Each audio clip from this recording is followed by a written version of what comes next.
गे दोनों के कैला का ऊपर वाला दूर गे ये सोना आगे तोर नहीं कसूर नहीं हमर कसूर गे दोनों के कैला का ऊपर वाला दूर गे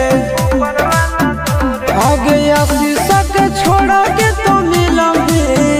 चिंटू या न जान से आगे सोना